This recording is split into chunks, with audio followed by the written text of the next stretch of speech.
Bien-aimés dans le Seigneur, après la conférence d'ouverture de notre évêque, Monseigneur Philippe Guyugou, celle du diacre Robert Cabalde, du doyenné de Basse-Terre, et celle du Père Christophe Lavaux, curé de Sainte-Anne, je vous propose une quatrième sur la transfiguration de Jésus. Luc 9, 28b à 36.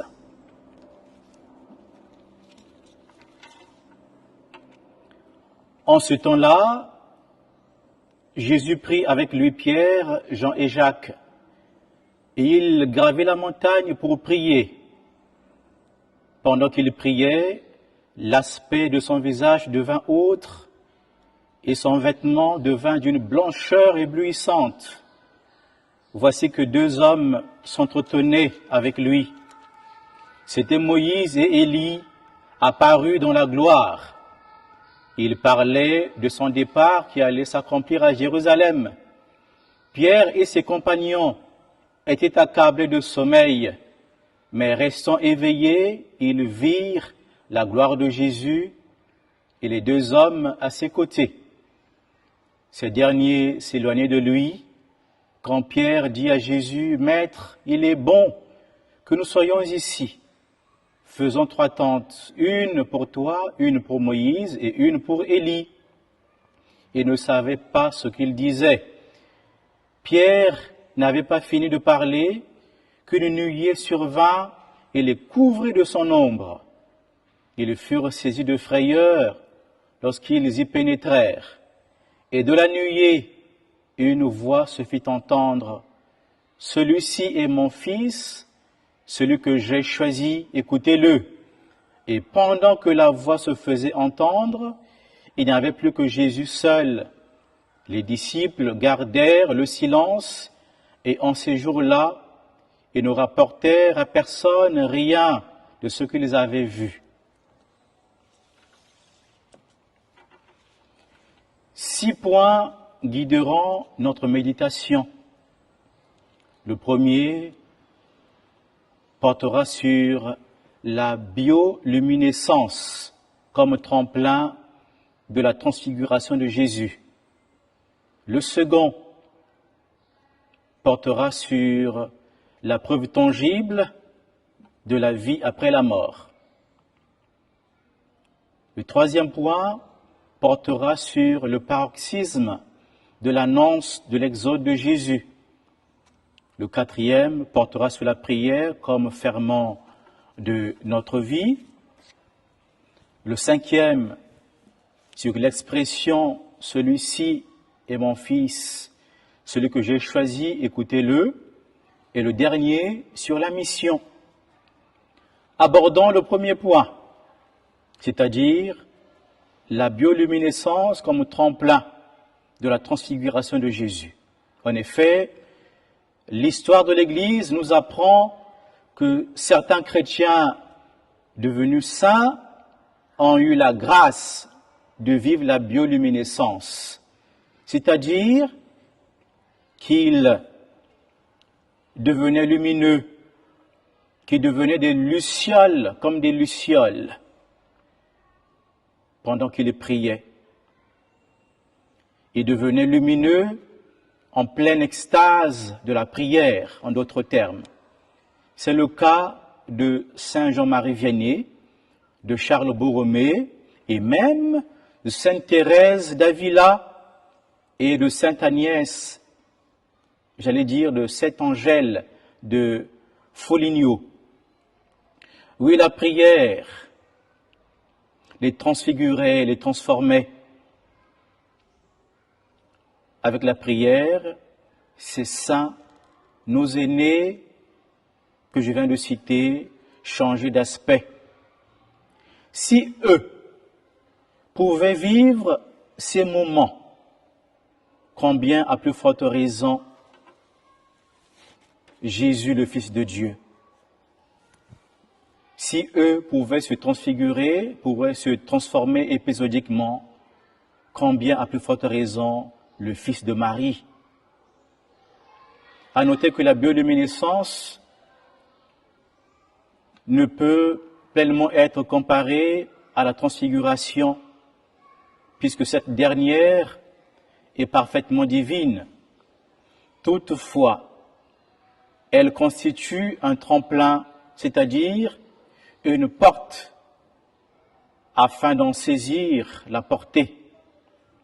Ce qui pousse Pierre à vouloir dresser 3 tentes, une pour Jésus, une pour Moïse et une pour Élie. Il a subjugué, ébahi. Et donc le doute des personnes réfractaires à la transfiguration se dissipe tout naturellement. Le deuxième point, c'est la transfiguration comme preuve tangible de la vie après la mort. L'athéisme ambiant, accentué par le siècle des Lumières, c'est-à-dire le XVIIIe siècle, a nié et renié de façon catégorique et non provisoire Dieu et par ricochet la vie éternelle ou la vie en éternité. La transfiguration montre donc le contraire, puisque cet endroit précis, donc la montagne, 2 défunts apparaissent, Moïse et Élie. Oui, les 2 apparaissent sur cette montagne. Les décédés apparaissent. Moïse et Élie étaient décédés bien avant Jésus, avant la naissance de Jésus. Et voilà qu'ils surgissent devant les 3 disciples de Jésus, Pierre, Jacques et Jean. Les décédés, les défunts, parlent avec Jésus, ils échangent avec Jésus, ils dialoguent avec Jésus, ils ne sont pas muets. Et parler, c'est le signe de vie, c'est la vie, c'est la preuve que la vie existe, et donc la vie éternelle aussi. Corneille, un musicien de notre temps, chante « Il faut vivre chaque jour comme le dernier ». Cela s'entend parfaitement dans le sillage du poète Horace qui parlait du carpe diem, profiter de la vie. Sous-entendu, parce qu'il n'y a rien après, parce qu'il n'y a rien après la mort, parce que la mort, après la mort, c'est le néant. Face à cela, Blaise Pascal ripostait par son pari, c'est-à-dire ceux qui croient en Dieu et ont la vie éternelle sont gagnants, ils ne sont pas perdants, car si cette vie éternelle existe et si Dieu existe, ils auront tout gagné. Donc c'est mieux de croire, il est prudent de croire. Et si Dieu n'existe pas, s'il n'y a pas de vie éternelle, eh bien on sera tous perdants. C'était une manière pour lui, tout simplement, de donner confiance aux incrédules et de booster les hésitants, parce qu'il savait pertinemment, lui, que Dieu existe. Il n'y avait point de doute à cela. À nous aussi, encore, de nous conformer à cette assurance et de nous conforter par cette assurance. La vie éternelle n'est pas une supercherie, elle est une réalité parce que Moïse et Élie nous en donnent la preuve. Le troisième point, la transfiguration comme paroxysme de l'annonce de l'exode de Jésus. Le mot exode, exodos en grec, est celui que saint Luc utilise exactement dans son texte original, ou originel, si vous voulez. Ce qui donne aujourd'hui une traduction plus simplifiée, c'est-à-dire le départ qui allait s'accomplir à Jérusalem. Si le premier exode se rapporte au peuple d'Israël, libéré d'Égypte par Moïse, la passion et la résurrection de Jésus en est le second. Et le moment choisi pour la transfiguration a tout son sens. Évidemment, la transfiguration se situe entre deux annonces de la passion du Christ, c'est-à-dire entre Luc 9, 22 et Luc 9, 44 à 45. Si le premier exode concerne l'ancienne alliance avec Moïse, Moïse qui libère le peuple d'Israël des mains de Pharaon et l'emmène en terre promise. Le deuxième exode, dans le nouvel exode, concerne la passion, la mort et la résurrection de Jésus, avec comme toile de fond de sauver l'humanité entière de l'esclavage de péché, des mains du démon et de la mort. Jésus, dans son exode, emmène donc les enfants de Dieu à la plénitude du royaume des cieux. Voilà pourquoi la transfiguration se déroule historiquement pendant la fête des tentes. C'est la fête où l'on célébrait les moments passés au désert et où l'on priait concomitamment pour l'arrivée du nouveau Moïse. La fête des tentes, c'est Sukkot. Et donc, à la transfiguration, Jésus se révèle comme le nouveau Moïse, le Moïse du Nouveau Testament en d'autres termes. Le Moïse qui fait plus que Moïse parce qu'il va jusqu'à la mort, non pas pour sauver un seul peuple, mais pour sauver toute l'humanité. Jésus se révèle ainsi le Messie par excellence, le Messie attendu. En définitive, la transfiguration ne peut pas être séparée de la croix. Golgotha ne peut pas se démarquer du mont Tabor, même si certains historiens se référant à l'expression « il les emmena au sommet d'une haute montagne » parlent non pas du mont Tabor, mais du mont Hermon, le plus grand mont, la plus grande montagne, à l'extrémité sud de la chaîne de l'Anti-Liban, et qui culmine à quasiment 2840 mètres et domine Césarée, la capitale du tétrarque Philippe, frère d'Hérode Antipas. Le quatrième point, c'est la prière comme ferment de notre vie. Jésus se rend effectivement sur cette montagne pour prier.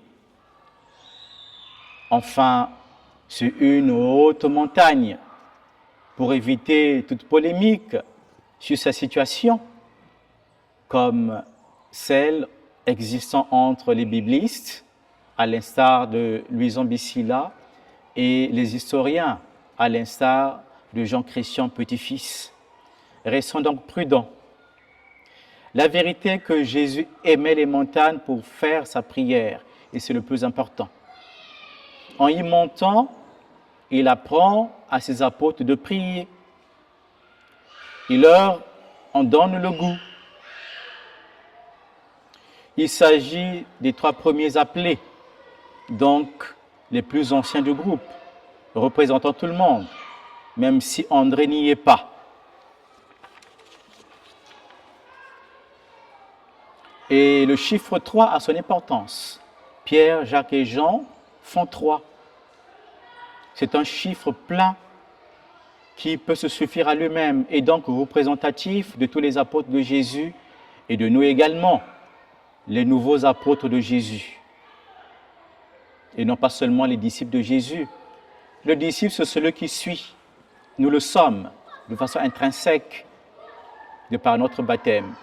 Mais nous sommes aussi apôtres, c'est-à-dire les envoyés, parce que apôtre veut dire envoyé, oi apostoloi en grec. Sur cette montagne, Jésus prie et il montre à ses disciples comment il faut prier et à nous également. Et il s'y trouve avec les habitués de la montagne. Élie y est. Et Élie connaissait bien la montagne. Il y allait souvent prier. Et dans 1 Roi 19, 8 à 14, nous lisons que Élie avait marché pendant 40 jours et 40 nuits jusqu'à atteindre la montagne de Dieu, Horeb. Il y rencontra Dieu à travers le bruissement d'une brise légère. Et ce fut également le cas de Moïse, puisque Moïse avait reçu les 10 commandements de Dieu, le décalogue, sur une montagne, le mont Sinaï. Ce sont des connaisseurs de la montagne. Et Moïse avait passé 40 jours sur cette montagne. C'est dans Exode 34, 29 à 30. La prière est donc l'un des piliers du carême, avec le jeûne et l'aumône. Transformons-nous et laissons-nous transformer par cette prière de Jésus, par l'exemple qu'il nous donne. Et que ce carême fasse de nous des grands priants, espérant de toute espérance, avançant dans la foi avec le Seigneur qui nous aime tous. Le 5e point, c'est l'expression « celui-ci est mon fils, celui que je choisis, écoutez-le ». Nous sommes heureux d'entendre la même chose pour la 2e fois à propos de Jésus, puisque cette expression, cette phrase avait été entendue au baptême de Jésus, dans le Jourdain. Celui-ci est mon fils bien-aimé, écoutez-le. Sur cette montagne, c'est la même chose. Mais écoutez-le veut dire Shema Israël, en d'autres termes. Vous, peuple de Dieu, vous, mon peuple, écoutez mon fils, Shema Israël. Et nous savons bien que c'est la prière de nos frères, de nos aînés, les Juifs. En d'autres termes, faites confiance à mon fils. Faites-lui confiance. Et donc, Pierre, Jacques et Jean sont appelés à faire confiance au Fils de Dieu. Et nous aussi, bien évidemment, parce qu'il est la parole de Dieu, la parole du Père, il est le Logos éternel. C'est peut-être l'occasion, durant ce carême, de lire un peu plus la parole de Dieu, la parole de Jésus, notamment les évangiles, puisque c'est dans les évangiles qu'il nous parle, vraiment. Le 6e point, le dernier, c'est la mission. Jésus n'écoute pas Pierre qui dit qu'il faut rester sur place, qu'il faut dresser 3 tentes, une pour toi Jésus, une pour Moïse et une pour Élie. Pierre ne veut pas descendre de la montagne, mais Jésus veut que Pierre et ses 3 compagnons, 3 condisciples, redescendent de la montagne pour la mission, parce que la mission doit se poursuivre, elle ne doit pas s'arrêter. Il ne s'agit pas de fuir le monde, la fuga mundi, comme disait le pape Paul VI, le pape Saint Paul VI, mais il s'agit de descendre sur terre, parce qu'il y a beaucoup à faire sur la terre, il y a encore à faire. Et ce message nous est adressé à nous également. Nous avons à nous confronter au monde, à être dans le monde et non pas du monde, à vivre dans le monde et non pas être du monde, à faire face aux difficultés de tous les jours, à faire face aux problèmes de tous les jours, à faire face aux problèmes sociétaux que nous connaissons, que nous rencontrons, et aussi à vivre pleinement de cette vie humaine que nous recevons de Jésus, parce qu'il s'agit là d'une vie lumineuse, d'une lumière transfigurante. Et pour terminer, je vous propose mes bien-aimés, la prière officielle du Jubilé. Père céleste, en ton Fils Jésus-Christ, notre frère, tu nous as donné la foi et tu as répandu dans nos cœurs, par l'Esprit Saint, la flamme de la charité. Qu'elle réveille en nous la bienheureuse espérance de l'avènement de ton royaume. Que ta grâce nous transforme pour que nous puissions faire fructifier les semences de l'Évangile qui feront grandir l'humanité et la création tout entière et de la terre nouvelle lorsque les puissances du mal seront vaincues et ta gloire manifestée pour toujours. Que la grâce du jubilé qui fait de nous des pèlerins d'espérance ravive en nous l'aspiration au bien céleste et répande sur le monde entier la joie et la paix de notre Rédempteur. À toi, Dieu béni dans l'éternité, la louange et la gloire pour les siècles des siècles. Amen.